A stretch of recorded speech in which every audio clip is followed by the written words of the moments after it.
स्वागत है आगाज नव भारत निर्माण पर। दोस्तों, आज हम पढ़ने जा रहे हैं भारतीय राज्य व्यवस्था के पार्ट नंबर 3 को। दोस्तों हम आगे बढ़ते हैं। भारतीय संविधान के स्रोत। भारतीय संविधान के स्रोत। भारतीय संविधान ने करीब 60 देशों के संविधान का अध्ययन किया। इनमें से श्रेष्ठ बातों को लेकर हमारे संविधान की रचना की गई थी।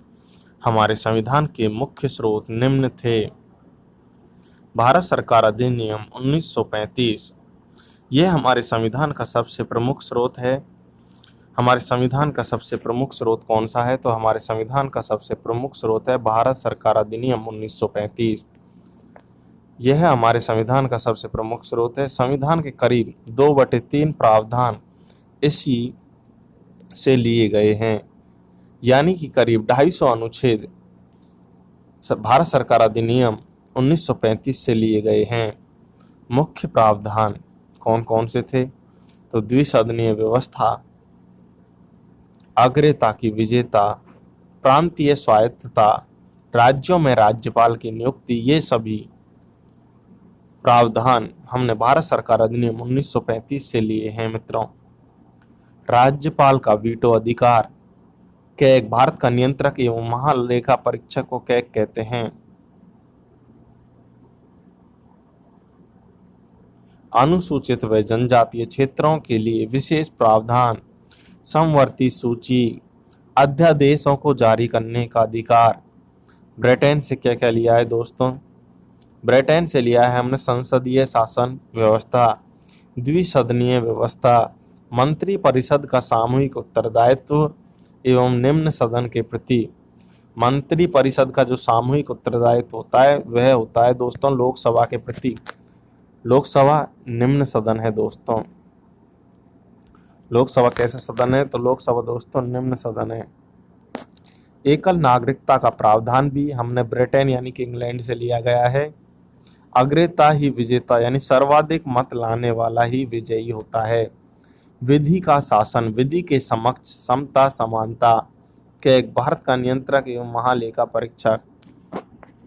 अब दोस्तों हमने ब्रिटेन से क्या क्या चीजें ग्रहण की हैं संसदीय व्यवस्था में दोस्तों? तो उन सभी को याद करने की ट्रिक है ई विकास आशा का मंत्र। इंग्लैंड से एकहरी नागरिकता यानी एकल नागरिकता।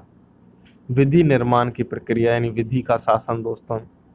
आ से आशा की प्रक्रिया का मतलब अध्यक्ष का पद, मंत्री परिषद वगैरह दोस्तों। ई विकास आशा का मंत्र। से दोस्तों संसदीय प्रणाली, और मंत्र से दोस्तों मंत्री परिषद का जो गठन वगैरह होता है, और मंत्री परिषद सामूहिक रूप से जो उत्तरदायी होती है लोकसभा के प्रति, ये सभी हमने ब्रिटेन से लिया है। द्विसदनीय व्यवस्था, संसदीय शासन व्यवस्था, एकल नागरिकता, अग्रता ही विजेता यानी सर्वाधिक मत लाने वाला व्यक्ति ही विजयी होगा। विधि का शासन यानी कानून का शासन।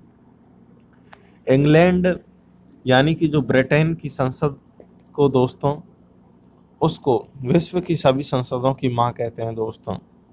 ब्रिटेन की संसद को संसदों की मां कहा जाता है दोस्तों।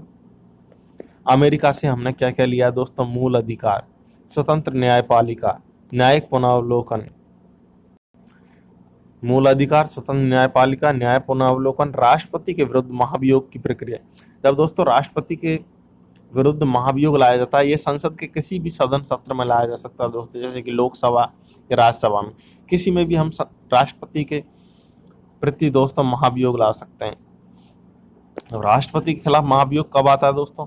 राष्ट्रपति के खिलाफ महाभियोग आता है आर्टिकल 61 के द्वारा। राष्ट्रपति को उसके पद से हटाया जाता संविधान के अतिक्रमण के आधार पर दोस्तों। और राष्ट्रपति पर जब महाभियोग लाया जाता है तो दोस्तों राष्ट्रपति को इसके संबंध में दोस्तों 14 दिन पूर्व इसकी जानकारी दी जाती है। उच्चतम न्यायालय के न्यायाधीशों को हटाने की प्रक्रिया भी राष्ट्रपति को हटाने की प्रक्रिया के समांतर है दोस्तों, यानी कि दोनों के खिलाफ ही महाभियोग लाया जाता है दोस्तों। उपराष्ट्रपति का पद, प्रस्तावना की पहली पंक्ति, विधि का समान संरक्षण, विधि सम्यक प्रक्रिया आदि, ये सभी हमने अमेरिका से लिए हैं दोस्तों। अमेरिका से जो दोस्तों हमने लिए हैं संविधान में, उन सभी को याद करने की ट्रिक है दोस्तों। अन्याय की पुनः प्रे उपमा लो मोहे भी से दोस्तों। ऐसे अमेरिका से न्याय का मतलब न्याय प्रणाली यानी जुडिशियली सिस्टम यानी न्याय पुनरावलोकन। प्रस्तावना की पहली पंक्ति यानी प्रस्तावना की भाषा या प्रस्तावना। उपराष्ट्रपति का पद। लोकतंत्रात्मक शासन यानी स्वतंत्र न्यायपालिका या लोकतंत्रात्मक शासन। मौलिक अधिकार या मूल अधिकार।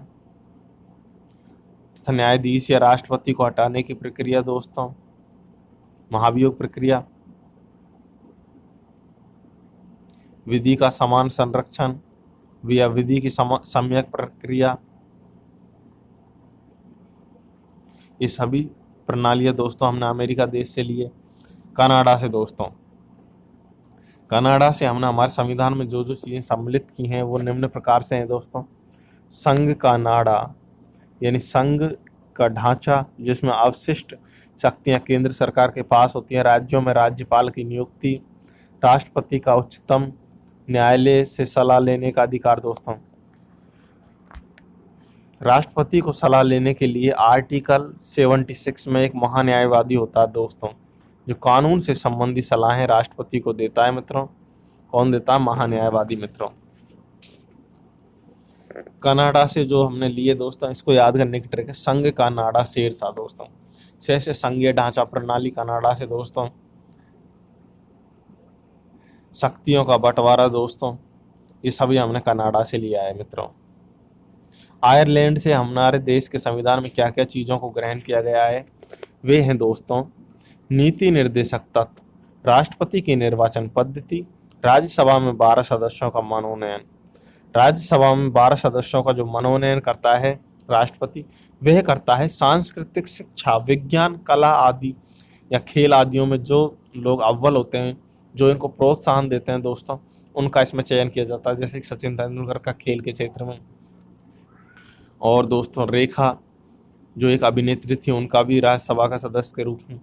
तो दोस्तों अमिताभ बच्चन की पत्नी जया बच्चन, वो भी राज्यसभा सदस्य हैं दोस्तों। इस प्रकार से सांस्कृतिक, विज्ञान, कला आदि के क्षेत्र में 12 सदस्यों को नियुक्त किया जाता है राज्यसभा में मित्रों।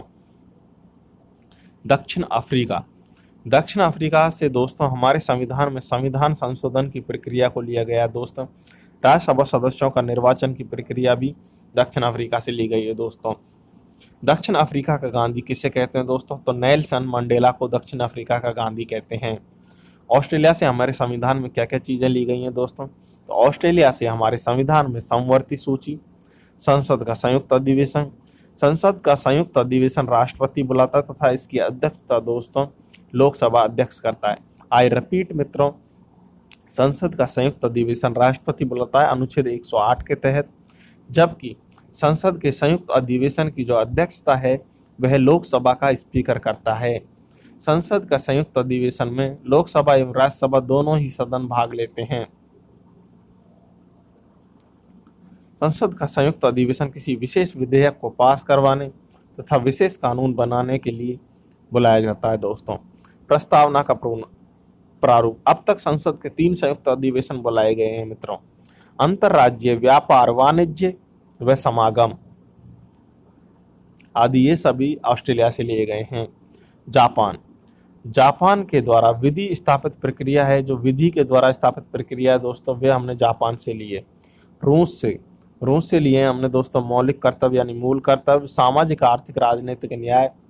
और जर्मनी से लिया है हमने विमर रिपब्लिक यानी आपातकाल के समय मूल अधिकारों का निलंबन मित्रों।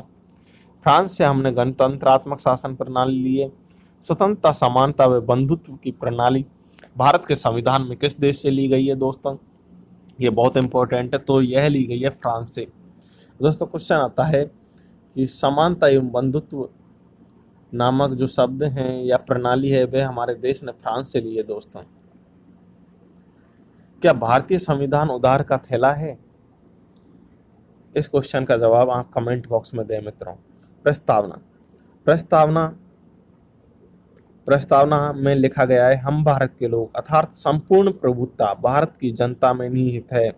भारत को संपूर्ण प्रभुत्व संपन्न समाजवादी पंथ निरपेक्ष लोकतांत्रिक गणराज्य बनाना है।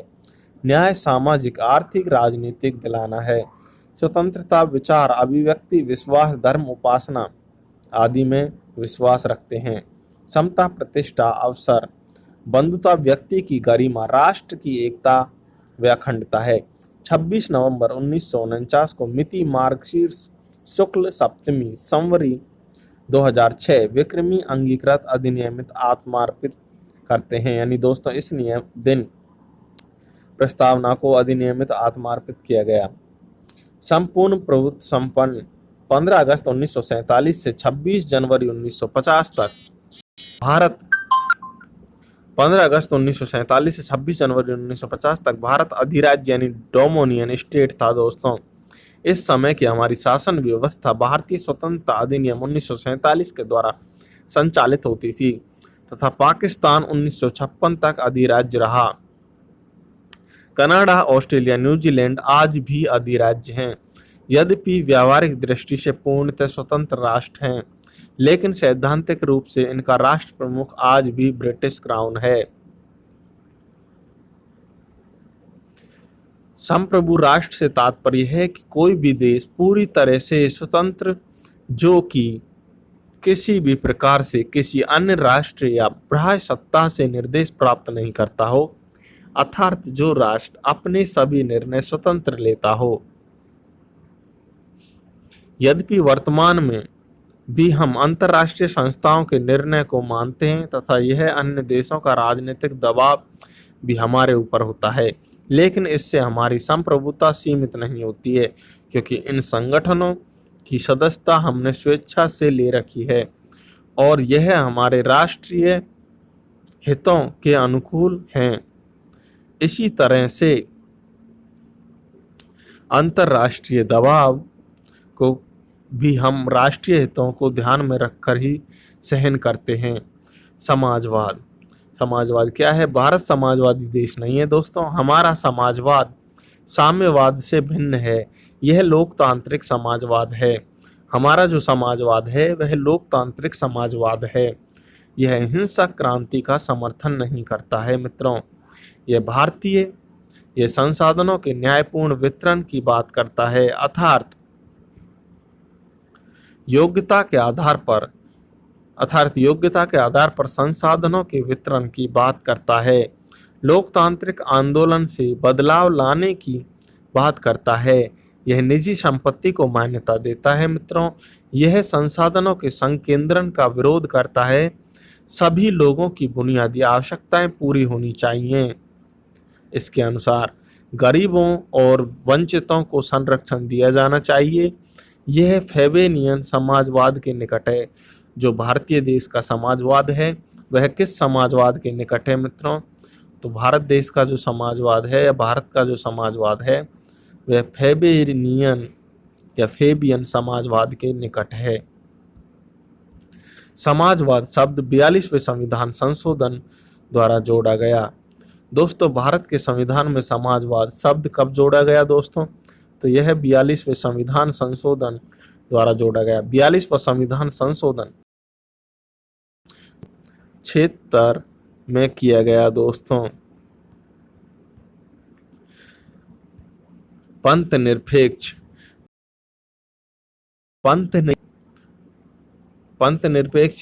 भारत एक धर्मनिरपेक्ष राष्ट्र है, क्योंकि हमारा कोई राष्ट्रीय धर्म नहीं है। धर्म के आधार पर किसी प्रकार का भेदभाव नहीं किया जाता है। धर्मों के लोगों के साथ समान व्यवहार किया जाता है। सभी लोगों को धार्मिक स्वतंत्रता दी गई है। सरकारी योजनाओं और कार्यक्रमों का लाभ सभी लोगों के लिए समान रूप से उपलब्ध है। सभी लोगों को वाक और अभिव्यक्ति की स्वतंत्रता है दोस्तों। वाक का मतलब होता है मित्रों बोलने की आजादी। किसकी आजादी दोस्तों? बोलने की आजादी। प्रस्तावना में भी पंथ निरपेक्ष शब्द का उल्लेख किया गया है, लेकिन भारतीय पंथ निरपेक्षता पाश्चात्य पंथ निरपेक्षता से अलग है, क्योंकि दोनों ही पंथ निरपेक्षताओं का उदय भिन्न भिन्न परिस्थितियों के कारण हुआ है। पाश्चात्य पंथ निरपेक्षता पुनर्जागरण धर्म सुधार आंदोलन व प्रबोधन के कारण अस्तित्व में आई। लेकिन भारतीय पंथ निरपेक्षता को बहुधार्मिक और बहु सांस्कृतिक समाज के कारण अपनाया गया है। इसलिए भारत निरपेक्षता का तात्पर्य राजनीति से पृथक्करण नहीं है, बल्कि इसका अर्थ है सर्वधर्म समभाव। भारत में पंथ निरपेक्षता का अर्थ है सर्वधर्म समभाव, और इसलिए राज्य सभी धर्मों को समान संरक्षण देता है, धार्मिक पहचान को मान्यता देता है। इस आधार पर धार्मिक अल्पसंख्यक का दर्जा भी देता है, धार्मिक कार्यक्रमों का आयोजन भी करवाता है, धार्मिक संस्थाओं का संचालन भी करता है, धार्मिक कार्यों के लिए सब्सिडी उपलब्ध करवाता है। सभी धर्मों के लिए अलग नागरिक संहिता है। धार्मिक संस्थानों को करों में छूट दी जाती है। अतः भारत में धर्म को शासन व्यवस्था से पृथक नहीं किया गया, बल्कि सभी धर्मों को समान संरक्षण दिया गया है। मित्रों, आज के लिए इतना ही दोस्तों, फिर आपसे कल हम जल्द मुलाकात करेंगे। दोस्तों, आप इस YouTube चैनल को मित्रों ज़्यादा से ज़्यादा लाइक, सब्सक्राइब और शेयर करें। दोस्तों, आपका प्यार हमारे लिए इसी तरह बना रहे दोस्तों, और आपके इस लाइक से दोस्तों हमें मोटिवेशन मिलता है मित्रों।